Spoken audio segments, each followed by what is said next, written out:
Oi, tudo bem? Esse é o BTC Money, seu programa de finanças pessoais, economia e investimentos da BTC. Meu nome é Gustavo Habib, eu sou instrutor de negociação e comunicação, e no episódio de hoje a gente vai falar sobre um tema muito importante: como ir atrás das notícias, das análises, para você poder fazer o melhor investimento, tá? Então a gente vai falar aqui de portais de notícias, vamos falar de sites interessantes para você analisar renda fixa, renda variável, investimentos no exterior, aonde você pode buscar informação. Isso é muito importante. Claro, buscar informação não elimina a necessidade de você ter um profissional dedicado à sua carteira, né? Uma pessoa que pode te ajudar, mas, além de você também conseguir tomar algumas decisões por conta, mais importante ainda, você consegue analisar melhor o trabalho da pessoa que te ajuda. Olha só que beleza. E para me ajudar nesse tema aqui, eu estou com o Rafael Lopes, instrutor de risco, performance e renda fixa do nosso curso de mercado financeiro, GFP. Fala, Rafa. Fala pessoal, prazer estar com vocês novamente. É isso aí, as fontes de informação são tão importantes quanto o saber fazer a análise, né? Então, bora lá, vamos falar um pouquinho sobre fontes confiáveis de informação. Muito bom. Afinal, fazer análise sobre números errados, né? Uma análise talvez muito aprofundada não vai dar muito resultado, não é verdade? Muito bom. Marquinho também está com a gente, Marco Barros, instrutor de investimentos do GBP. Fala, Marquinho. É isso aí, Messi Habib, é isso aí, Rafa. É sempre um prazer, uma honra estar aqui no nosso BTC Money, nesse episódio de número 108, Habib. Vamos que vamos. Muito bom, está ao vivo o nosso contador de episódios do BTC Money. Pessoal, vocês que estão ouvindo a gente pelo podcast ou acompanhando pelo YouTube, tá? Fiquem atentos às nossas redes sociais, se quiserem seguir nosso Instagram, @instabtcompany, e vocês vão ficar atentos a promoções, eventualmente, que a gente manda, promoções relâmpago em relação aos nossos cursos, beleza? Inclusive, o curso de mercado financeiro, o GFP, está com inscrições abertas e últimas vagas para as turmas que começam agora no finalzinho de março e começo de abril. Faz sua inscrição lá, o link está na descrição, btcompany.com.br/GFP. E se você tem alguma sugestão de tema, e a gente gosta que vocês mandem sugestões de tema, porque às vezes a criatividade aqui está em baixa, viu, pessoal? Manda para a gente uma sugestão, temas que vocês queiram que a gente fale, manda no YouTube, nesse vídeo mesmo que a gente está falando aqui. Se você está no podcast, vai lá no YouTube, dá um oi para a gente, manda um comentário e deixa uma sugestão de tema que a gente vai tratar com muito carinho. Agora vamos falar um pouquinho sobre as fontes, hein, pessoal? Só antes de falar das fontes, né? Dado que a gente vai falar sobre investimentos no exterior, você pode começar a investir no exterior sem pagar a manutenção de conta, com taxas muito amigáveis em relação a câmbio, abrindo sua conta na Nomad. E quando você abre sua conta na Nomad, que foi a primeira empresa que possibilitou, democratizou a conta em dólar no Brasil e também possibilita investimentos no exterior, você que acompanha a gente aqui consegue, se você fizer um câmbio, né, uma remessa em até 15 dias da abertura da conta, você recebe US$ 15 de cashback. É só usar o cupom BTC15 na hora de se inscrever e você pode acompanhar pelo link aqui embaixo também. Bom, vamos lá, pessoal. Então é o seguinte, a gente vai começar falando de notícias. Afinal, é importante para todo mundo que vai investir estar um pouquinho antenado ao que está acontecendo, não é verdade? Então vamos lá, Rafa, o que você acredita que é interessante o pessoal acompanhar quando a gente fala de portais de notícias, aí falando de atualidades, finanças, negócios, etc. Tem uma série de fontes que são fontes, vamos dizer assim, mais tradicionais, né? Eu acho que uma delas, não querendo puxar muita sardinha para o nosso lado, não, mas sem dúvida é o BTC Journal, que hoje traz muitas notícias e análises com um nível de profundidade que a gente não encontra em tantos lugares. Portanto, sem dúvida nenhuma, hoje uma boa fonte de informação. Acho que o Brasil Journal também é uma fonte bacana de informações. Aqueles que não conhecem, podem dar uma olhadinha lá para conhecer o site. Tem alguns jornais, né? O Valor Econômico, por exemplo. Inclusive, a gente também tem uma parceria, você estava falando da parceria com a Nomad, a gente também tem uma parceria com o jornal Valor Econômico, que dá uma série de vantagens para os nossos alunos e para aqueles que fazem parte do mundo da BTC. ele é hoje uma das principais fontes ligadas à economia e empresas no Brasil, já há muitos anos, né? Mas tem se consolidado e realmente é uma boa referência hoje para que a gente busque informações. Essas são algumas das fontes, vamos dizer assim, tradicionais, né? Mas além dessas, tem aquelas fontes que estão ligadas mais às novas mídias, vamos dizer assim. Então, o Telegram, por exemplo, tem uma série de canais através dos quais a gente consegue acessar conteúdo de muito boa qualidade. Então, por exemplo, lá você consegue entrar nos canais de diversas empresas consolidadas, né, empresas que estão envolvidas com o mercado de ações, o mercado financeiro de uma maneira geral. Então, posso citar alguns nomes de corretoras aqui, mas não vou fazer isso especificamente para não puxar a sardinha para o lado de ninguém, né? Para ninguém achar que a gente está fazendo propaganda de corretora. Mas, enfim, é só você dar uma pesquisadinha lá. Algumas das grandes, sem dúvida, vão ter canais de research, canais de notícias. É muito bacana. É engraçado que, inclusive, esses conteúdos que a gente acessa via Telegram hoje são conteúdos que até pouco tempo atrás só existiam dentro dessas próprias instituições, ou seja, você tinha que trabalhar nessas instituições para ter acesso a todo esse conteúdo. E agora a gente consegue acessar gratuitamente via Telegram, um negócio fantástico, né? Realmente democratiza a informação, faz com que a gente possa aprender mais, faz com que a gente possa ter mais conteúdo para tomar as nossas próprias decisões. É um negócio muito, muito, muito bacana mesmo. Além disso, alguns analistas também no Telegram que estão lá. Então, tem um canal que acho que eu posso falar, que é bacana, que é o Stock Pickers, por exemplo. Eles falam muito sobre ações, enfim, uma série de outros, que aí fica a cargo de cada um pesquisar, mas o Telegram, sem dúvida nenhuma, é hoje uma fonte que tem muito valor, um negócio muito bacana, para que a gente tenha acesso a toda essa gama de informações. Eu, inclusive, particularmente, eu recorro muito mais ao Telegram do que às fontes tradicionais, porque eu já sigo uma série de canais, então eu acordo de manhã e já começo a acessar aqueles analistas que eu gosto mais, aqueles canais que eu gosto mais.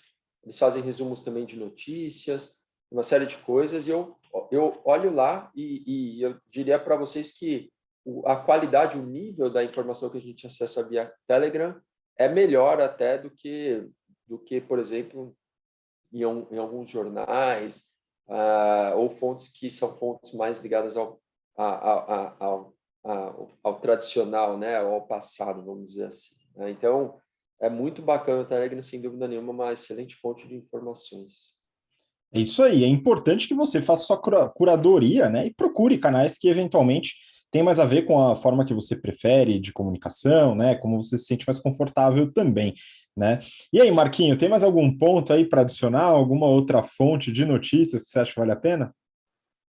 Legal, vou até pegar o conselho do mestre Rafa e já baixar o Telegram aqui no meu celular para começar a acompanhar, que hoje eu não acompanho pelo Telegram. Hoje, quando eu acordo, Rafa, eu ligo o computador e olho principalmente 3 sites de notícia, o InfoMoney, né, que tem os tickers passando ali em cima, então tem uma visão geral de como estão os mercados, quanto que as ações estão subindo, caindo, Bitcoin, dólar.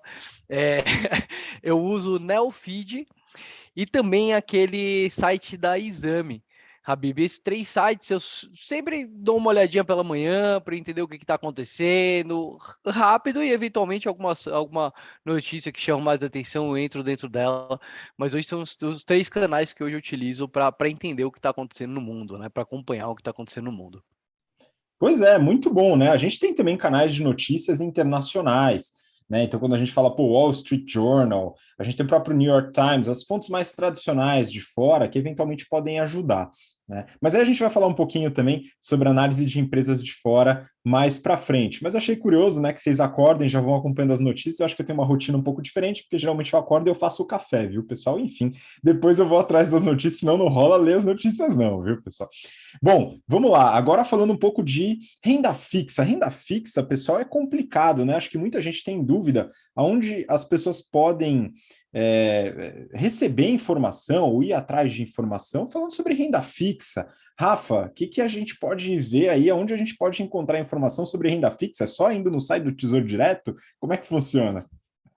A renda fixa, enfim, renda fixa para quem não está tão familiarizado com o termo, é tudo aquilo que envolve empréstimos, né? Então, são empréstimos que a gente faz para o banco, empréstimos que a gente faz para o governo, empréstimos que a gente faz para empresas. E quais são os títulos que servem como veículo para viabilizar esses empréstimos, né? São os títulos públicos, então o Tesouro Selic, o Tesouro Pré, o Tesouro IPCA, são os créditos bancários, as emissões bancárias, né? Poupança, CDB, LCI, LCA, letra de crédito, letra financeira, e são os títulos emitidos no mercado de capitais pelas empresas não financeiras, instituições não financeiras, que aí tem as debêntures, CRIs e CRAs, né? Principalmente. Bom, então, como é que a gente faz para pegar informações sobre tudo isso? Como é que a gente faz para entender, né, um pouquinho melhor, enfim, sabe? Fazer algumas escolhas de investimentos nesse universo da renda fixa? A gente sabe que os títulos públicos são referência para tudo, né?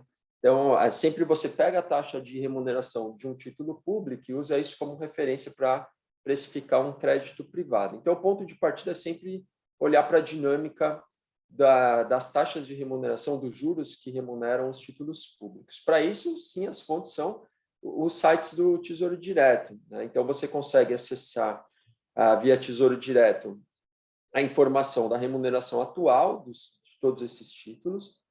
Você consegue, através do site do Tesouro Direto, também acessar a informação do histórico da evolução dos juros, né? Tanto dos juros pré-fixados quanto do juro real que remunera os títulos IPCA, a Selic também. Então, é possível ver a informação atual e olhar para o histórico, né? Além dos sites do Tesouro Direto, tem muita informação sobre títulos públicos nos sites da Ambima também. Então, lá a gente consegue, por exemplo, olhar para a estrutura termo das taxas de juros. Isso é um termo que a gente ensina nas nossas aulas, né? Mas não é muito familiar para todo mundo. Mas é basicamente a curva de juros, né? Chamada curva de juros. No site da Ambima a gente consegue entender, olhar para essa informação. E aí, quando a gente vai para o universo já do crédito privado, que aí é olhando para as debêntures, para CRIs e CRAs, aí a gente, uma das fontes é o site debentures.com.br, uma outra fonte é o próprio RI das empresas, né? Como são títulos emitidos no mercado de capitais, no caso dessas instituições não financeiras, você pode entrar lá e dar uma olhada nesses títulos. É bacana acompanhar também a dinâmica do mercado de crédito privado, porque o chamado spread de crédito é uma taxa de juros que é adicional, né? Ou seja, a remuneração que a gente ganha além da remuneração do título público por conta do risco maior que existe nessas emissões. Só que esse spread de crédito é um spread que não é fixo. Ele muda também ao longo do tempo. Então, além da dinâmica da oscilação das taxas de juros nos títulos públicos, você tem a dinâmica também de oscilação do próprio spread de crédito. E tem momentos que esse spread está um pouco mais espremido, tem momentos que esse spread está mais esticado um pouco, que são os melhores momentos para você fazer alocação em crédito privado. Então, por exemplo, agora, com toda essa crise que está acontecendo na Ucrânia, os spreads de crédito aumentaram razoavelmente em relação ao que a gente estava vendo há 15 ou 20 dias atrás, ou há um mês atrás. Então, você pega um CDB, por exemplo, você pegava CDBs lá, né, com essa Selic subindo tanto, CDBs que antes estavam pagando 115 do DI, 116 do DI, com um prazo de 2, 3 anos, esses CDBs já estão pagando 120, 121. Então, você ganha 5% a mais do CDI se comprar agora versus as taxas que estavam sendo oferecidas há 3 ou 4 semanas atrás. Você olha para o spread também nos IPCAs, né? Pegava CDBs ali com prazo de 2 a 3 anos, antes pagava, sei lá, IPCA mais 5, 5,5, já está pagando IPCA mais 6, mais 6,3, mais 6,5. Então, esses spreads aumentaram por conta de toda essa situação de crise, né? Menor liquidez, e isso faz com que se torne mais atrativo. Mas você tem que ficar acompanhando a dinâmica, olhar de vez em quando, ver o histórico dos spreads também, para avaliar se tá muito esticado ou está muito espremido. Quando está muito espremido, o spread normalmente não é um bom momento para comprar crédito privado, né? Porque você acaba deixando na mesa um pouco de dinheiro, ou seja, você acaba assumindo um risco por um spread um pouco menor. Então, por isso é muito importante entender essas dinâmicas, acompanhar, que aí você consegue capturar taxas mais altas e fazer a alocação em momentos que são mais apropriados.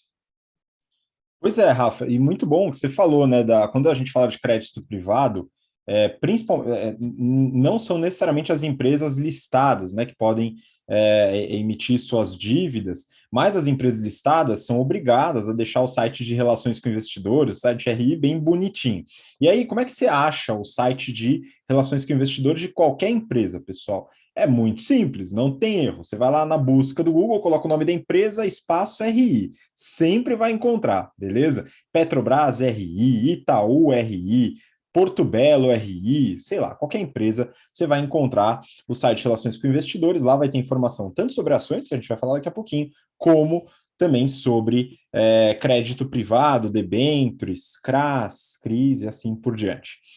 E aí, pessoal, já entrando no mundo da renda variável, eu vou falar um pouquinho de fundos imobiliários. Depois a gente vai para ações, viu, Marquinhos?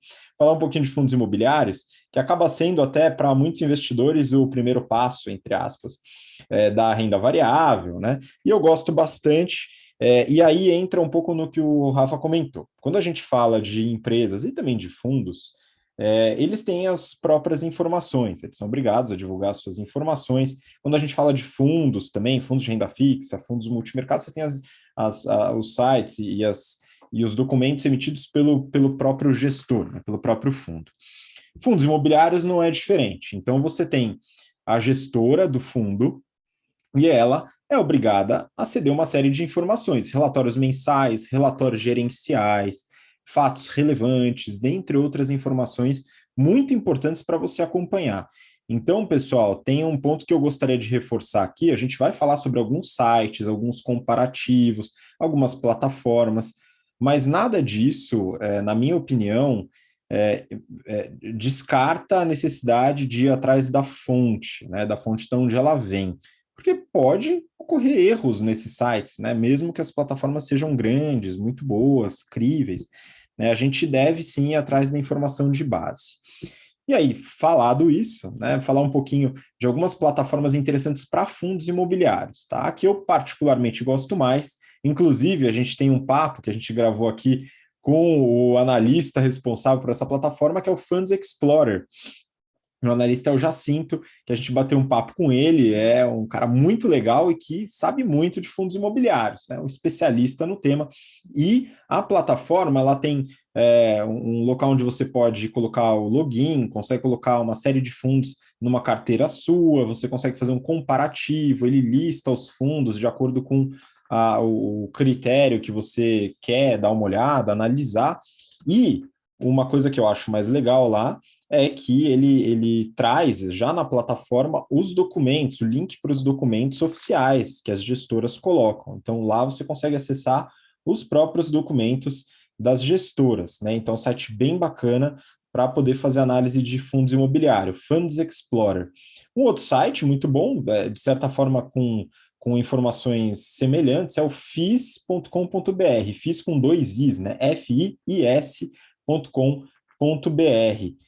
E esse site também tem várias informações, e eventualmente eles se complementam, né? Aqui tem uma série de fontes sobre fundos imobiliários. E é claro, nada disso exclui a necessidade de você se atualizar sobre os temas. Fundos imobiliários são afetados tanto pelas taxas de juros, que o Rafa colocou, da renda fixa, que acaba afetando os preços de tudo no mercado, como também sobre notícias. E, enfim, aí até a gente vai para um leque um pouco maior de notícias, porque a gente tem que analisar, por exemplo, valorização de uma determinada região, em um determinado local, a dinâmica, por exemplo, da logística no país, para tentar pegar um investimento mais legal em fundos que investem em galpões logísticos, a dinâmica rural, se você for investir em fundos do setor rural e assim por diante. Tá? Então, aqui a gente bate uma série de informações, mas esses dois sites, associado com os documentos que as gestoras colocam, já é de grande ajuda. Né?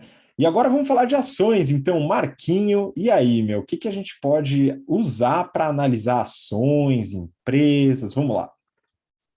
Excelente. E aqui uma sugestão de um site que serve não só para ações, mas também para fundos de investimentos imobiliários, que é o próprio site da B3. Então, b3.com.br, que é a Bolsa de Valores aqui do Brasil, você consegue informação sobre todos os ativos que estão lá listados. Então, você tem informações sobre fundos de investimentos imobiliários, ações, ETF. Sempre quando eu vou tomar algum tipo de decisão, eu passo por lá para olhar, para ver se está tudo certo. E aí, entrando em ações especificamente. Habib, toda vez que eu estou analisando uma ação, eu gosto de analisar o fundamento dela, né? Então, a ação ela representa uma participação de uma empresa. Então, eu olho o site da empresa que eu estou comprando, eu olho lá a parte de relacionamento com investidores, de RI, baixo vários documentos, leio 10% deles, mas é isso, né? Só para saber se está tudo direitinho, é tudo em ordem. Além disso, eu uso um site, esse site é muito útil desde que eu conheci ele, um próprio aluno da BTC que me sugeriu ele há uns 4 anos atrás, é o fundamentos.com.br, fundamentos com U, no final TUS, e ele traz para a gente os indicadores, os múltiplos das principais empresas listadas na Bolsa. Então, por exemplo, eu coloco lá a ação Petri 4, ação da Petrobras, ele vai me dar o PL, né, que é o preço pelo lucro da ação, ou seja, quantos anos o lucro daquela empresa, se fosse revertido 100% de volta para o acionista, pagaria aquele preço que eu estou pagando, além de vários outros instrumentos extremamente importantes para a tomada de decisão. O que eu gosto muito do Fundamentos, Habib, é que lá no finalzinho da página ele traz o balanço da empresa. Então ele traz ali como que está de liquidez, quanto que está as dívidas e logo em seguida qual foi o resultado dele nos últimos 3 meses e nos últimos 12 meses. Por que eu olho muito isso, Habib? Porque eu não gosto de ser sócio de empresa que dá prejuízo, né? Então eu olho lá, pô, a empresa deu prejuízo nos últimos 12 meses e nos últimos 3 também, falou, vou esperar um pouquinho, deixa ela começar a dar resultado, aí a gente investe. Habib, esses sites são para olhar os fundamentos, né? Olhar realmente o que aquela empresa tem como resultado, os números. Mas, para ser sincero, eu, além de fazer minha análise fundamentalista, eu também faço uma análise técnicazinha, né? Ou seja, eu acho que os preços passados, eles são, de alguma forma, importantes para os preços futuros da ação. Então, eu sempre jogo no Google, né, o ticker da ação, para olhar ali como foi o resultado, como que tá, se está caindo, se está subindo. E dependendo da situação, eu vou um pouquinho mais além. E aí eu uso o site chamado TradingView. Então, tradingview.com, eu logo lá pelo Google e lá eu consigo fazer várias análises técnicas em relação às ações. Então, eu faço canal de alta, canal de baixa, e tinha época, Habib, que eu inclusive fazia Fibonacci lá no preço do Bitcoin, das ações, para saber se aquilo ali ia ou não ia. Enfim, não sei se funciona, mas me deixava mais confortável para tomar a decisão. Pois é, meu, mas muito disso, né? A gente tem que usar também para deixar confortável. Às vezes nem vai usar informação, igual você que falou que baixa todos os documentos e lê 10%, porque vamos lá também, né? A gente está fazendo isso muitas vezes, enfim, não está no nosso dia a dia, né? Nas necessidades das atividades, como por exemplo, o analista, né? Ou alguém responsável num determinado banco de investimento, etc. Né? A gente faz muito para casa, então vamos com calma, a gente tem o nosso trabalho, não é verdade? Rafa, tem mais algum aí que você colocaria para analisar ações e tal? Tem o que eu gosto bastante também, que é o investing.com. Você não falou esse não, né, Marquinhos? Investing.com. Ainda não, ia para o investimento internacional, mas esse é muito bom mesmo, Rafa. Legal, legal. Mas o investing.com, ele é bem genericão, sim, depois a gente adiciona, porque ele também tem muita informação sobre investimentos no exterior, mas para ações Brasil também, então você consegue pegar informações de índices, consegue fazer essas análises técnicas, existem ferramentas super bacanas para fazer todas as análises técnicas para quem gosta, né, dessa escola, para quem gosta dessa linha de avaliação para tomada de decisão. Então, sem dúvida nenhuma, também um site muito, muito bacana para levantar informações sobre as empresas, sobre as ações, enfim, de uma maneira geral, tá? Incluindo aqui também, né, a avaliação de empresas brasileiras.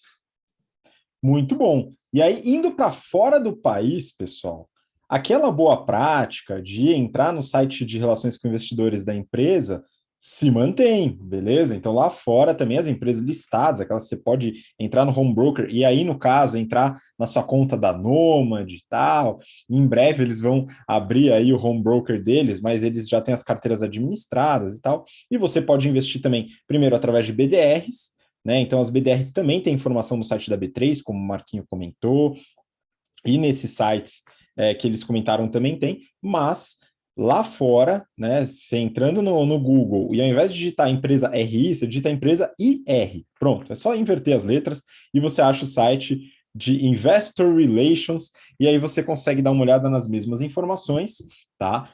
Mas eu separei aqui, antes de passar a bola para o Marquinho, o seguinte: também lá fora, a gente tem a possibilidade de investir em ETFs, né, no exterior, e os REITs, que são um análogo ao fundo imobiliário. Tá? Eu, particularmente, gosto muito do investimento em ETFs no exterior e também em REITs, né, porque eu gosto de fundo imobiliário, então investir no setor imobiliário fora é algo interessante.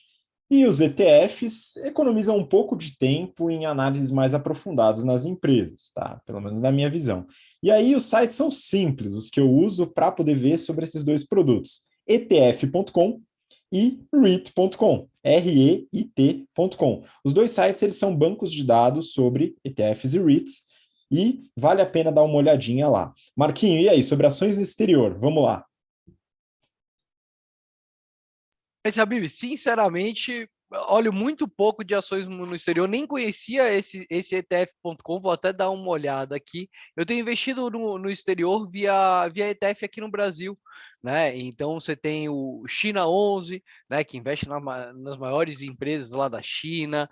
Você tem, inclusive, ETFs que investem em REITs lá fora, né? Que é o URET11, né, que você pode comprar aqui na B3 lá fora. Mas, sinceramente, olhando lá para fora, eu costumo olhar, mestre Habib, muito mais o macro, né, a macroeconomia, como que estão a situação, como que aquele país está gastando dinheiro, não está, taxa de juros, desemprego.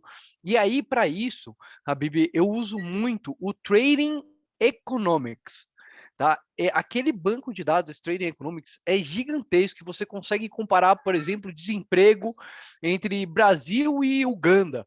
Sei lá, chutei um país aqui, você consegue ter todo o ramo de informação que tem aberta, você consegue ter lá. Esse é um site que eu uso bastante para identificar tendências e aí sim investir em outro ativo lá fora, baseado nessas macro tendências, Habib. Muito bom. E aí, Marquinhos, só para finalizar, não podia deixar de fora, né, meu querido? Criptoativos. Criptoativos. Então, fala para a gente, abre a caixa de Pandora aí. Onde a gente pode encontrar informações sobre criptoativos, criptomoedas? Conta um pouquinho. Esse é o mais difícil, né, Habib? Principalmente pela grande diversidade que tem e pela quantidade de coisas novas que existem. Uma grande dica antes de investir em um criptoativo é que normalmente o criptoativo ele tem um documento, né, inicial, quando ele é lançado, que normalmente é um white paper. É um documento que explica como que ele funciona, como que funciona a nova emissão da moeda. Então, por exemplo, quando eu comecei a investir em Bitcoin, foi o white paper do Bitcoin que eu dei uma lida, não entendi quase nada na primeira vez, mas tudo bem, né? E aí você vai entrando mais a fundo. Mas hoje eu não conheço nenhum tipo de site que vai me dar todos os criptoativos e uma análise ali confiante para investir ou não. Em criptoativos, Habib, minha dica é olhe um por um, tá? Porque você tem tantos criptoativos que vão servir como uma função monetária, como exemplo o Bitcoin. Você tem criptoativos cujo objetivo é facilitar a captação e a emissão de novos criptoativos, como é, por exemplo, o Ethereum. Você tem tokens, né? Então, por exemplo, eu sou acionista do Vasco, eu sou vascaíno, e o Vasco emitiu um token, ou seja, eles estavam captando dinheiro, em vez dele pegar uma dívida, Rafa emitiu uma debênture, eles emitiram tokens. E eu fui lá, comprei lá R$10 um token do Vasco para ajudar a fundo perdido, ou não, vai saber, vai que o Ibrahimovic vira, compra lá o Vasco, eu viro milionário aí com aqueles R$10 que eu investi. Mas o fato é, cada criptoativo, assim como cada ação, merece uma atenção especial, uma análise profunda, e eu diria que muito mais profunda do que uma ação, porque existem vários riscos aí no meio do caminho, vários criptoativos que já foram lançados e que viraram pó nesse meio do caminho, várias pessoas que usam a ideia do criptoativo justamente para pegar dinheiro, sabe? Fraudadores mesmo. Então, muito, muito, muito cuidado. Os principais criptoativos vocês conseguem ver nesse site de notícias que a gente falou, então, tanto o InfoMoney, Neofeed, todos eles trazem várias notícias sobre criptoativos, mas eu ficaria bastante com o pé atrás para investir nisso daí. Então, analisaria um por um, Habib. Muito bom, muito bom. Acho que aqui a gente já falou de bastante coisa, né? Então, você que está ouvindo a gente, acompanhando, pega a lista, né, e começa a acompanhar. Acho que vale a pena. Você pode escolher aqueles que você prefere, aqueles que você tem mais interesse, né? E dependendo até do tipo de ativo que você vai investir. Pessoal, queria muito agradecer a participação de vocês. Rafa, muito obrigado de novo. Valeu, eu que agradeço e boas as dicas aí, anotei umas aqui também. Valeu, pessoal. Eu também, viu, pessoal? Vocês falaram um monte de coisa que eu não conhecia. Tá ótimo aqui para mim. Marquinho, de novo, muito obrigado, cara.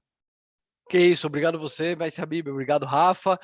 Como última dica, o Rafa falou sobre o Telegram, uma rede social que eu tenho utilizado para buscar notícias é o LinkedIn, e tem um economista específico, eu vou deixar aqui a recomendação, que é o Álvaro Frasson, que é economista do BTG, e ele solta relatórios extremamente estruturados sobre macroeconomia brasileira e internacional, e a gente sabe que o que acontece na economia impacta os ativos aqui na ponta, então é importante a gente entender tudo que está acontecendo. Tá aí a minha última dica, e até o próximo BTC Money. Muito bom, obrigado você que acompanhou até agora, e se prepara, né? Vai lendo as notícias até a gente chegar no próximo episódio, na semana que vem. Um grande abraço, até lá. Tchau, tchau.